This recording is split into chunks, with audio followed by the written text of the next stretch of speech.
Commander Vextel stepped off his transport ship and onto the metal floor of the mining station.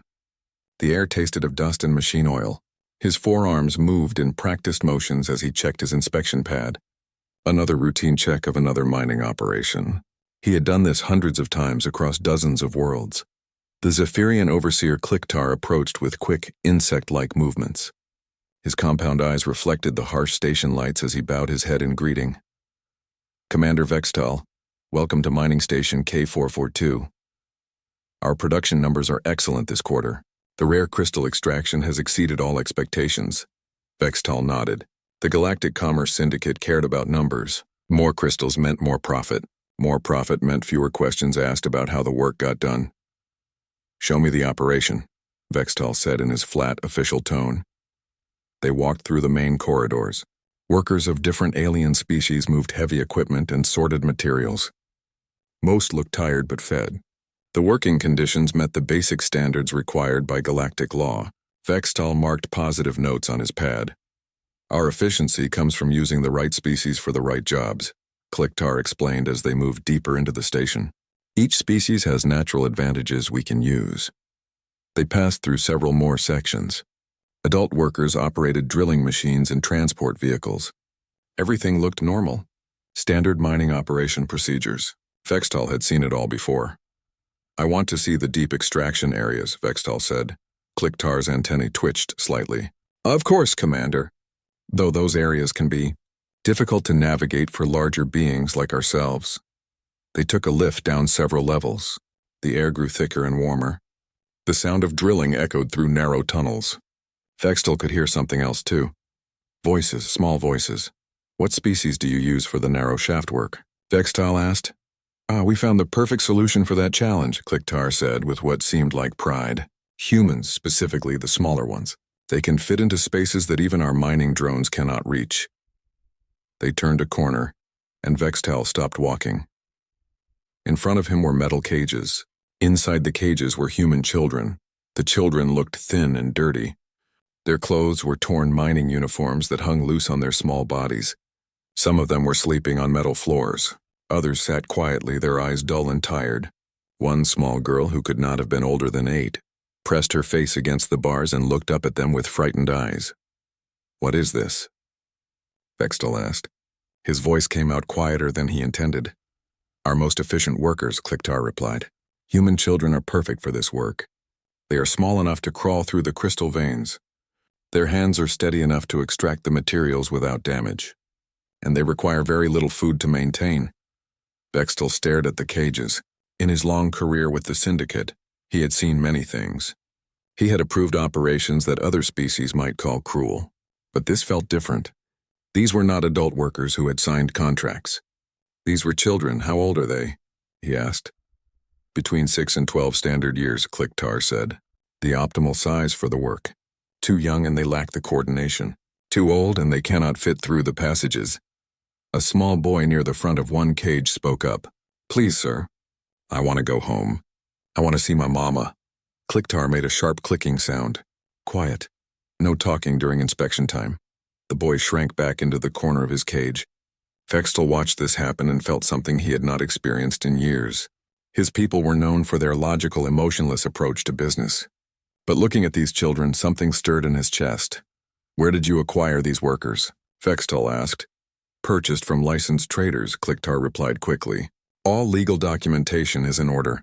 The humans were acquired from a colony transport that was having financial difficulties. Vextel knew what that meant. Pirates had attacked a human colony ship. The adults had probably been killed. The children had been sold. Show me their living conditions, Vextel said. Kliktar led him to another area. The children slept on metal platforms with thin blankets. Their food was basic protein paste, the cheapest nutrition available. There were no toys, no books, no comfort items of any kind. They worked 12-hour shifts, Kliktar explained. Then they rest for 8 hours. Very efficient schedule. The small humans adapt well to routine. And their families? What families? Kliktar's compound eyes glittered. These are workers, not pets. Family connections reduce work efficiency.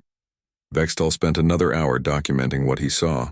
The children worked in complete darkness in tunnels barely wide enough for their small bodies. They used simple tools to chip away at crystal formations. When they filled their small containers, they crawled backward through the tunnels to empty them. He watched a girl who could not have been older than 7 struggle to carry a container that was nearly as big as she was. When she stumbled, an overseer shocked her with an electric prod. She did not cry. She just got up and continued working. The humans have an interesting reputation in some parts of the galaxy, Vextal said carefully as they finished the inspection. Oh yes, Clicktar laughed. They tell stories about human warriors and human anger. Primitive nonsense. Humans are just another species. They work, they eat, they sleep. Nothing special about them. And you have never had any problems with adult humans? We keep the adults and children separated, Clicktar said. The adults work in different sections. They are told the children are safe and well cared for. No problems. Vextal finished his notes and prepared to leave. As he walked back through the children's area, the small girl who had pressed her face against the bars earlier spoke to him. Are you going to help us? She whispered. Vextal stopped. He looked down at her thin face and large, hopeful eyes. In his language, he had no words for what he felt looking at her. I will file my report, he said. The girl nodded and stepped back from the bars. On his transport ship, Vextal sat at his desk and stared at his report pad. He could write the standard inspection report. Production good. Workers adequately maintained. Operation approved, but he kept seeing the girl's face. He kept hearing the boy asking for his mama. Vextal had heard the whispered stories about humans. Other species spoke of them in quiet voices when they thought no one was listening. Stories about what happened when humans got angry. Stories about what humans did to protect their young. He had always dismissed these stories as myths, propaganda. Humans were just another client species of the syndicate. But as he began typing his report, Vextal made a decision that would change everything. Instead of the standard approval, he wrote down exactly what he had seen. Every detail about the caged children, every violation of even the syndicate's loose ethical guidelines. And then he marked his report with the highest priority code. The code that meant immediate attention required, as his ship jumped to hyperspace, carrying his report towards syndicate headquarters. Vextal wondered if he had just made the biggest mistake of his career, or if he had just saved his own life. The report arrived at syndicate headquarters on a busy Tuesday morning. Filing clerk Zixlar processed it with the same board efficiency he used for all routine inspection reports. Mining station approved. Operations normal. Standard filing procedures. But this report was different. The priority code made it flash red on his screen. High priority reports required additional distribution. Zixlar sighed and added extra recipients to the sending list, including several government monitoring offices that the syndicate was required to notify. One of those offices belonged to the human. Embassy Intelligence Officer Sarah Kim was having her morning coffee when the report landed in her secure inbox. She almost deleted it without reading. The syndicate sent dozens of boring mining reports every week, but the priority coding caught her attention. She opened the file and began reading. By the third paragraph, her coffee grew cold. By the end of the report, her hands were shaking. Sarah grabbed her secure communicator and dialed a number she rarely used. Emergency contact. Admiral Sarah Chen, Human Defense Coalition. Admiral, this is Intelligence Officer Kim. I need to speak with you immediately. Code Black. Code Black meant children in danger. 18 minutes later, Admiral Chen sat in her command center reading the report for the third time. Around her, the most senior officers in human space gathered in grim silence. How certain are we about this information? Asked General Martinez. The report comes from a syndicate inspector, Sarah Kim replied. Commander Vextal has a reputation for accurate reporting. This is not propaganda or rumors. Admiral Chen stood up slowly. She was a grandmother herself. She had pictures of her grandchildren on her desk. In the report, she saw their faces. How many children are we talking about? She asked. At least 47 in this facility alone, Kim replied. But Admiral, this might not be the only location. The room went completely quiet. 47 human children, caged like animals, used as slave labor in conditions that would kill most adult species. Contact all fleet commanders, Admiral Chen said. Her voice was calm, but everyone in the room recognized the tone. They had heard it before, during the worst battles of the recent wars. Full secure communication protocols. Emergency assembly. Within hours, the news spread through human space faster than any official communication could travel. Ship crews sent messages to their families. Families shared the information with friends. Friends posted on communication networks. The human population learned about the caged children in mining station K442 before most governments even knew there was a problem. On Luna Colony, Marcus Rivera was working late in his engineering office when his communication device chimed. A message from his sister. "Have you seen this? Are these the kids from the transport?" Marcus opened the attached file. His breath stopped. 8 months ago, his daughter Sophia had been on a colony transport to New Geneva. The ship had gone missing. Officially, it was listed as lost in hyperspace accident. No survivors found. Marcus stared at the report from the mining station. The timeline matched. The description of how the children were acquired matched. In the attached security images, he could see small faces pressed against cage bars. One of those faces looked like his daughter. Marcus stood up so fast his chair fell over. He grabbed his communicator and started making calls. First to his sister, then to other families who had lost children on the transport, then to anyone who would listen.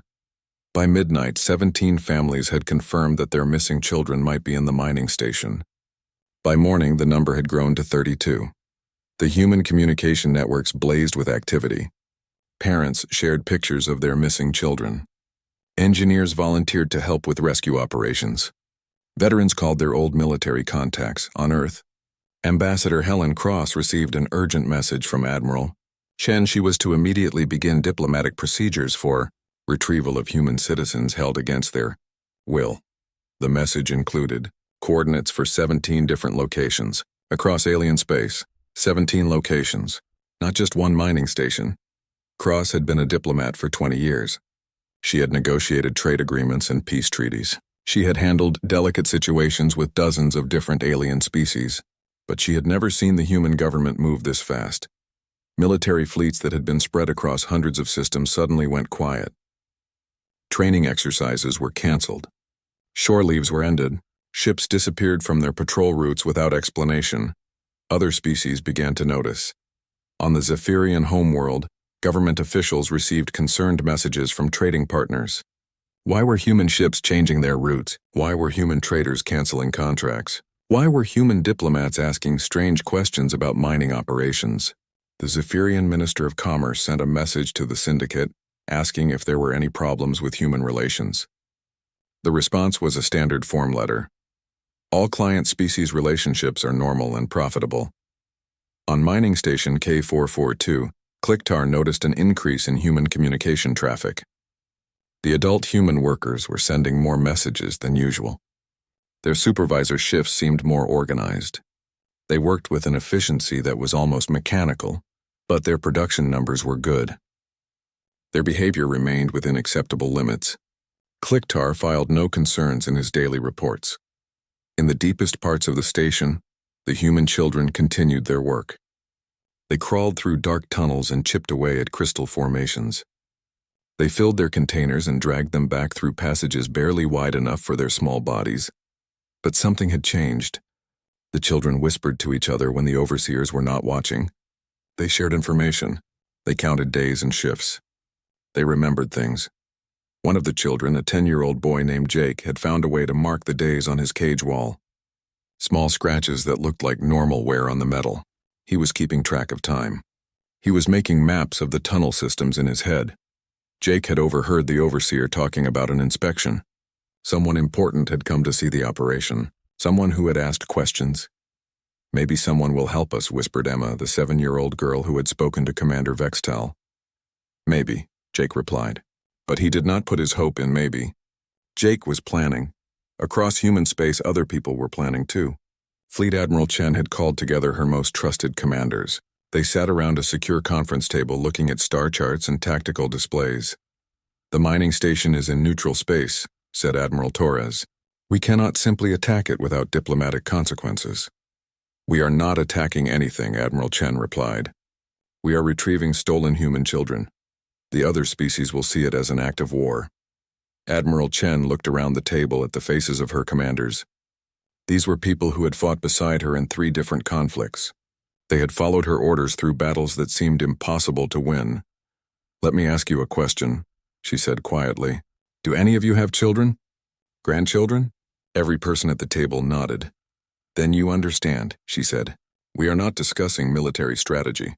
We are discussing family." The meeting continued for 6 hours. By the end, they had a plan. Not just for mining station K442, but for all 17 locations where human children were being held. The plan was simple in concept and complex in execution. They would go get their children. And if anyone tried to stop them, they would discover why humans had survived their violent homeworld and spread across the galaxy. As the meeting ended, Admiral Chen sent one final message to all human military commands across known space. The message was short: "Our children need us. Prepare to remind the galaxy why we are called humanity's guardians." Within 12 hours, human ships began moving toward their targets, not with the fanfare of a military invasion, but with the quiet determination of parents coming to collect their kids. The emergency session of the Human Defense Coalition began at 0600 hours. The secure conference room held 50 of humanity's highest-ranking military officers. None of them had slept much in the past 2 days. Admiral Chen stood at the front of the room. Behind her, a large screen displayed images from Commander Vextal's report. Caged children, thin faces, small hands reaching through metal bars. "Ladies and gentlemen," she began, "we are not here to debate whether we should act. We are here to decide how quickly we can move." The room was completely silent. These were veteran officers who had commanded fleets in the worst battles humanity had ever fought. They had made decisions that affected millions of lives. But looking at the images of the children, they felt something different than military duty. They felt rage. "Intelligence reports confirm 17 locations," Admiral Chen continued. "Mining stations, labor camps, and processing facilities. We estimate between 400 and 600 human children total." General Martinez leaned forward. "Admiral, the logistics of simultaneous operations across that much space will be handled," Chen interrupted. "We have assets in position or moving to position at all 17 sites. This operation has full priority. Every available ship, every trained soldier, every resource we have." Admiral Torres raised her hand. "What about diplomatic consequences? Some of these facilities are in sovereign alien space." Admiral Chen's expression did not change. "Ambassador Cross is handling diplomatic communications. Our official position is that we are retrieving kidnapped human citizens. Anyone who interferes with that retrieval will be treated as hostile." Captain Williams, one of the youngest officers present, spoke up. "Admiral, are we prepared for the possibility that this could start a war?" The room waited for her answer. Admiral Chen walked to the window and looked out at the fleet assembling in space beyond the station. "Captain, let me tell you something about humans," she said. "We are a peaceful species. We prefer trade to conflict. We believe in negotiation and diplomacy." She turned back to face the room. "But we do not negotiate when it comes to our children. Anyone who threatens human children has declared war on all of humanity. They just do not know it yet."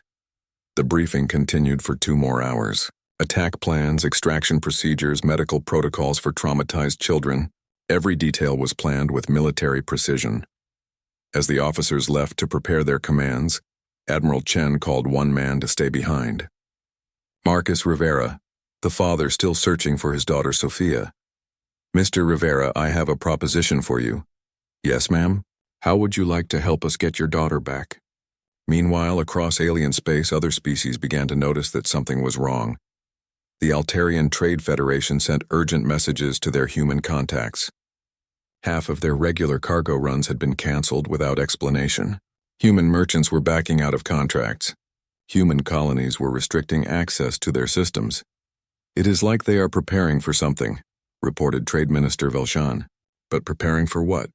On the Centauran homeworld, military analysts studied reports from their border systems.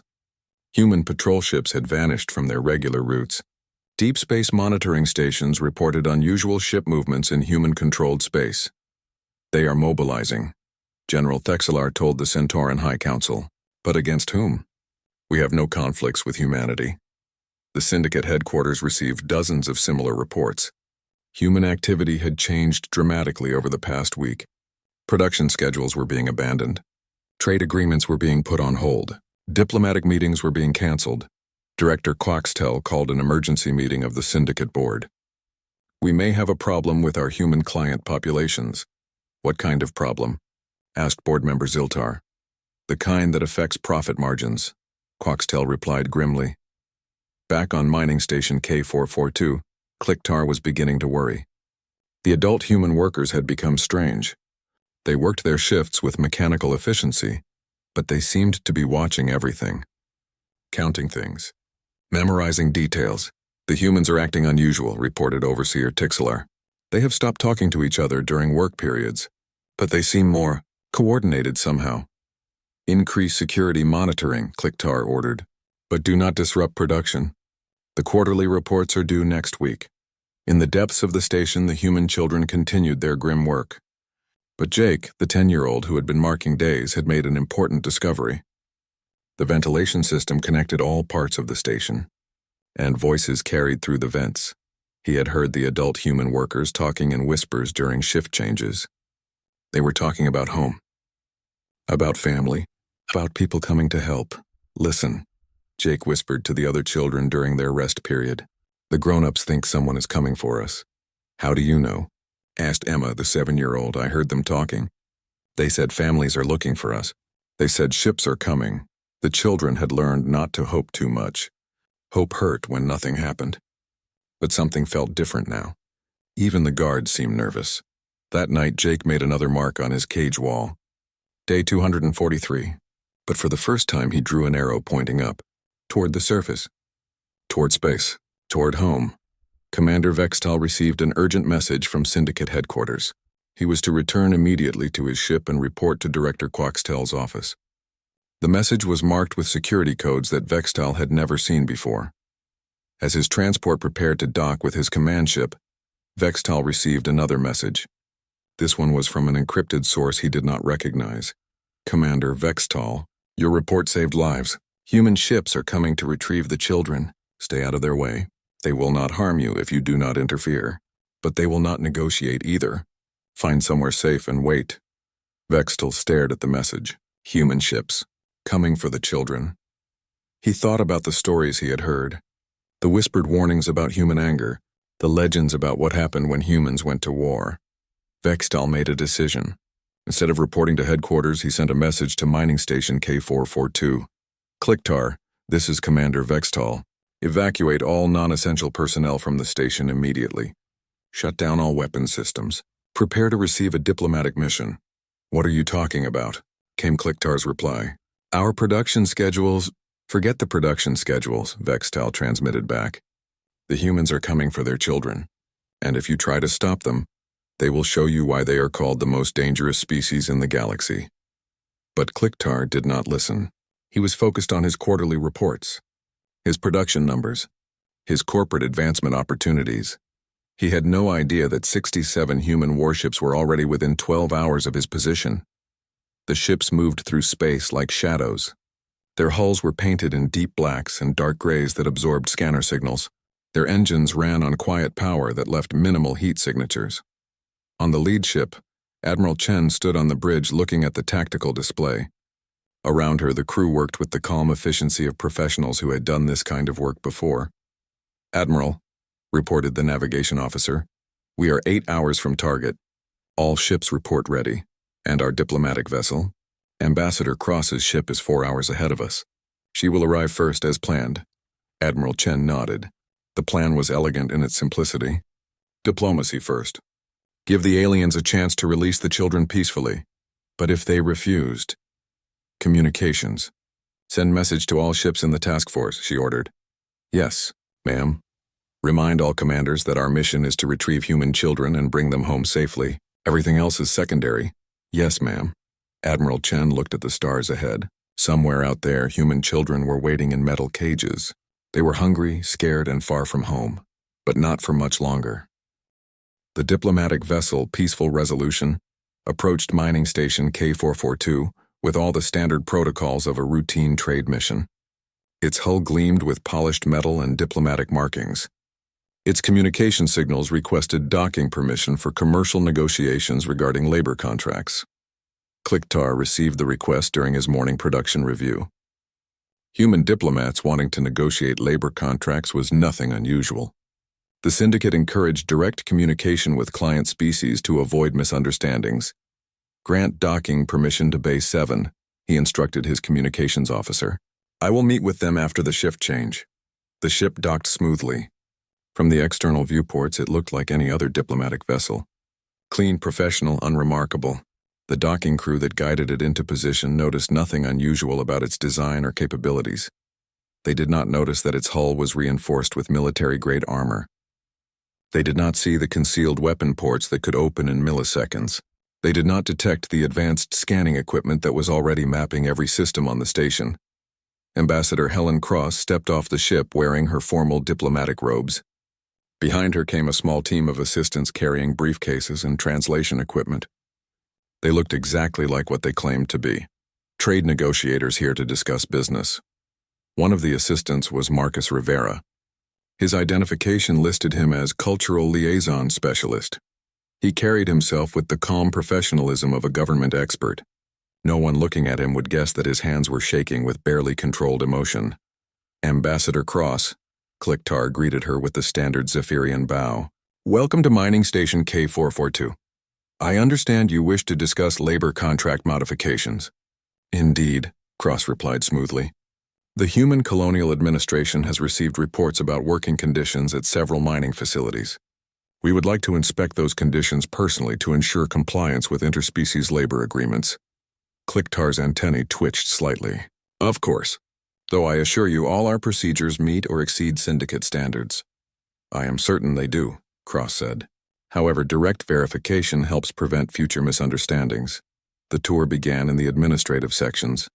Clean offices, comfortable meeting rooms, proper documentation. Cross asked routine questions and made standard diplomatic comments. Her team took notes and recorded data. They moved to the main production areas. Adult workers of various species operated heavy machinery and transport systems. The working conditions looked adequate by galactic standards. "Not comfortable, but within legal limits." "Very impressive," Cross commented. "Your efficiency ratings must be exceptional." "We pride ourselves on maximizing the natural abilities of each species," Kliktar replied. "Each worker is assigned tasks best suited to their physical capabilities." "And what about your human workers specifically?" "Ah yes, humans are remarkably adaptable. We use them for specialized extraction work." Cross nodded. "I would very much like to see that specialized work in person." Kliktar hesitated for the first time. "The extraction areas can be difficult to access. Perhaps we could review the procedures from the monitoring station instead." "Ambassador," Marcus Rivera spoke for the first time. "If I may, as a cultural liaison, I think it would be valuable to see how human workers are adapting to their assignments for my report to the Colonial Administration." Cross turned to him with a slight nod. "An excellent suggestion, Mr. Rivera." Kliktar could not think of a diplomatic way to refuse. "Very well. Though the areas are quite cramped."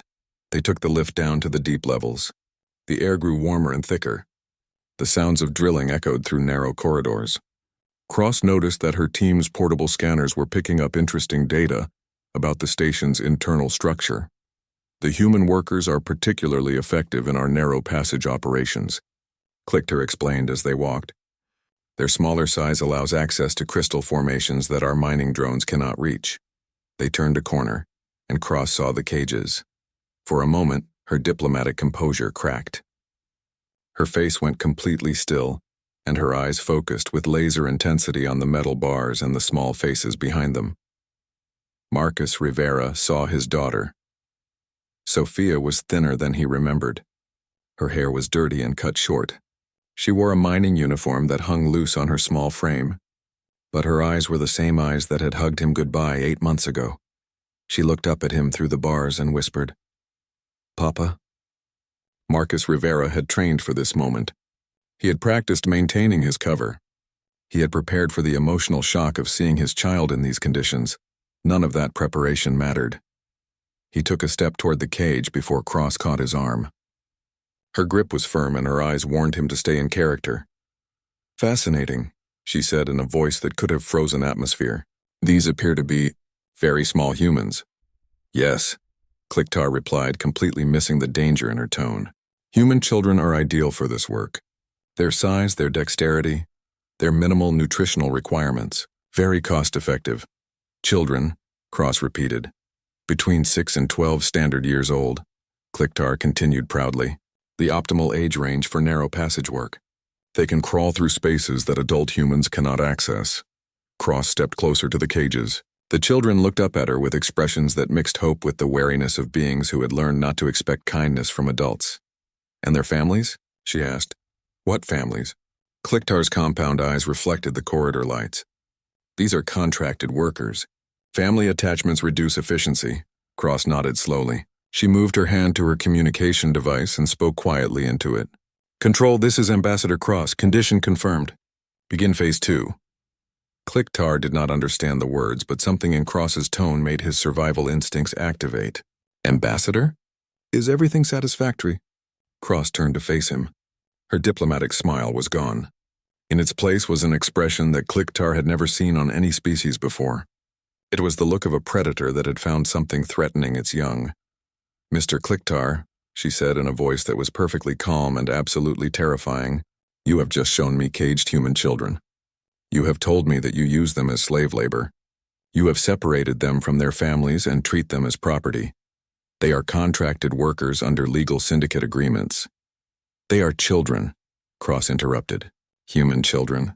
Do you have any idea what you have done? Before Kliktar could answer, alarms began sounding throughout the station. His security officer's voice came over the communication system. Commander, we have multiple contacts approaching. Large ships. They are not responding to our hails. Cross smiled. It was not a pleasant expression.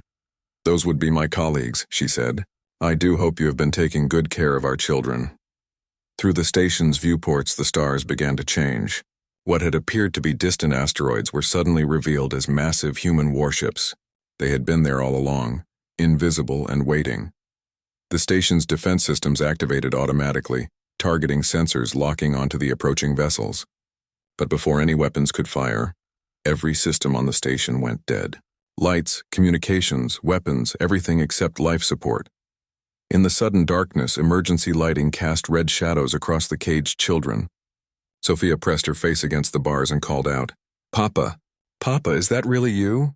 Marcus Rivera could not maintain his cover anymore. Yes, baby. Papa's here.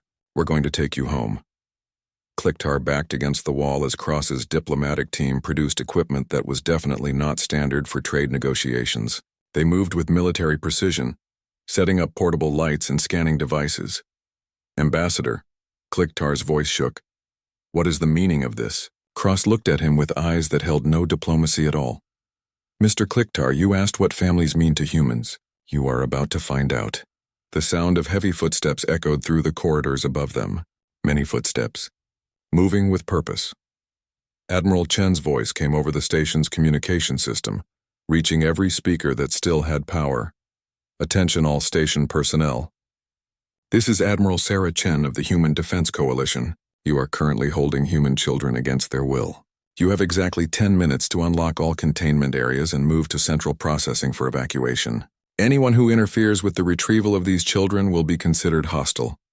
Her voice paused, and when it continued, every being on the station could hear the promise of violence in her words. You caged human children. Do you know what you have awakened? The darkness lasted exactly 30 seconds. When the lights came back on, everything had changed. Human soldiers filled the corridors. They moved with professional efficiency. Their weapons trained not to kill but to control. Every Zephyrian overseer found themselves surrounded by armed humans who seemed to have appeared from nowhere.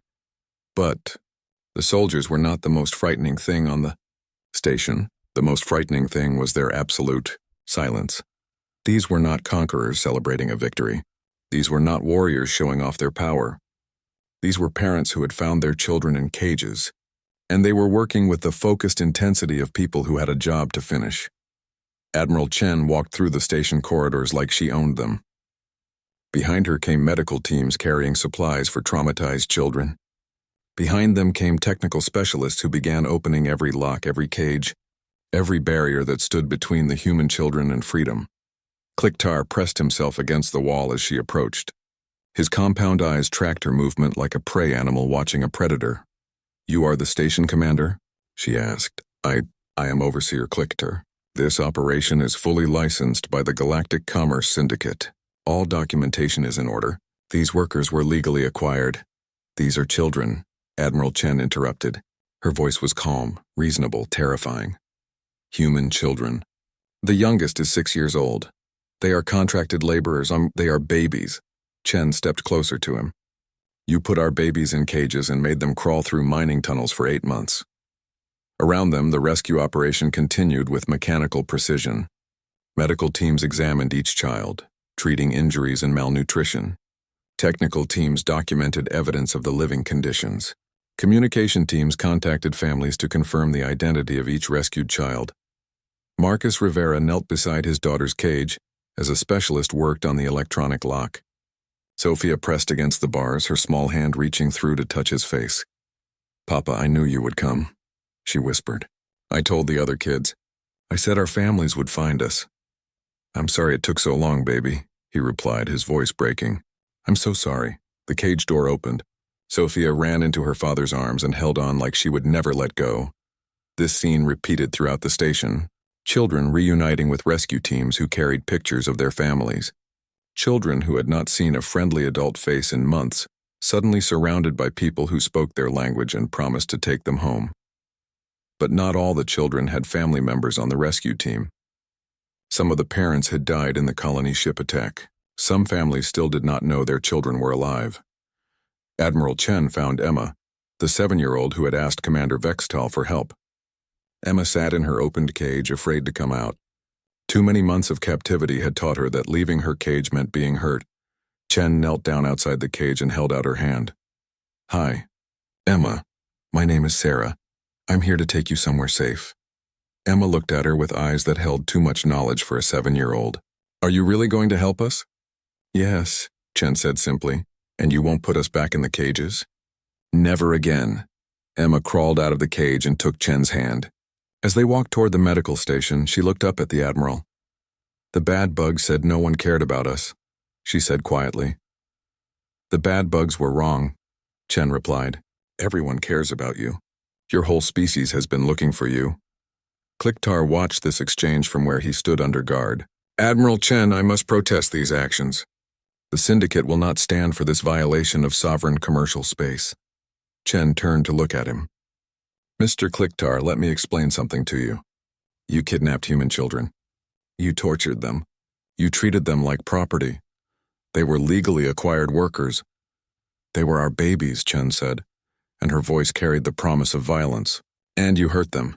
She gestured to the soldiers around them. "Do you see these men and women? They are not here as representatives of a government.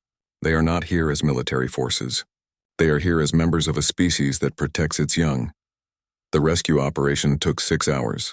Every human child was located, examined, and prepared for transport.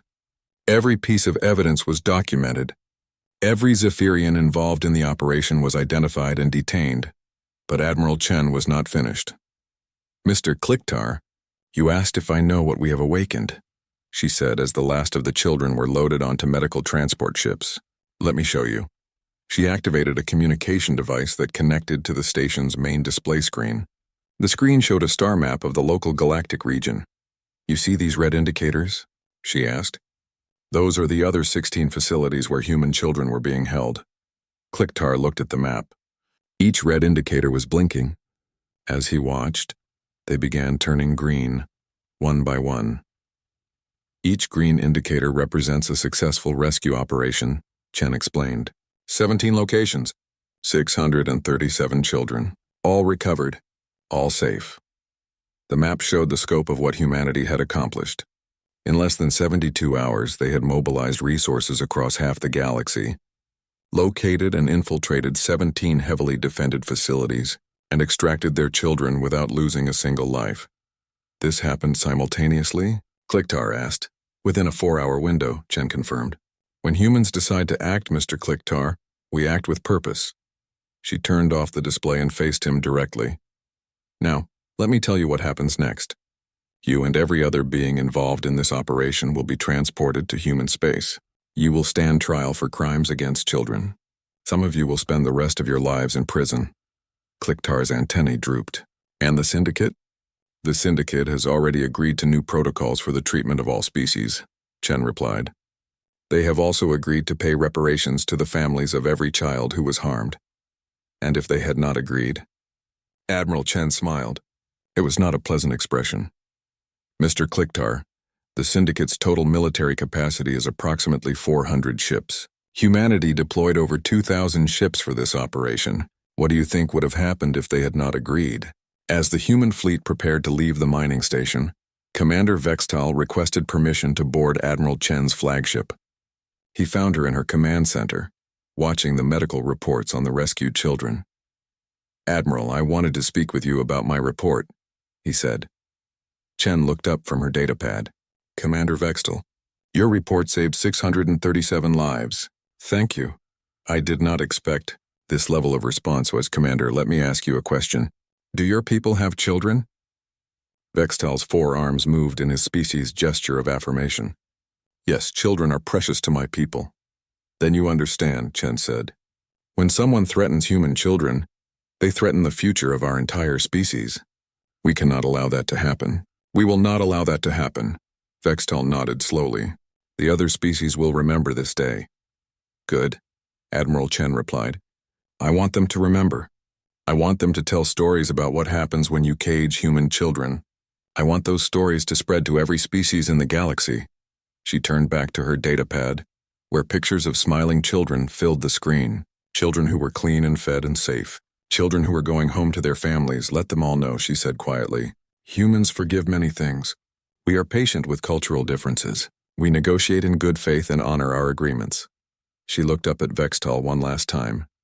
But if you threaten our children, you will discover why we are called humanity's guardians, and you will learn that there is nothing in the universe more dangerous than a human parent who has come to collect their kids. The human fleet left the mining station and jumped to hyperspace, carrying their precious cargo home. Behind them, they left a galaxy that had learned an important lesson about humanity. Some lines should never be crossed. 6 months later, in a school on New Geneva Colony, Sofia Rivera raised her hand during history class. Teacher, my papa says that humans are peaceful, but we fight when we have to. Is that true? Her teacher smiled. Yes, Sofia, that's exactly true. We prefer peace, but we will always protect our families. Sofia nodded and went back to her schoolwork. Around her, 46 other children did the same. Children who had been lost and were found. Children who had been caged and were freed. Children who knew beyond any doubt that their families would always come for them, no matter how far away they were. No matter who tried to stop them, no matter what.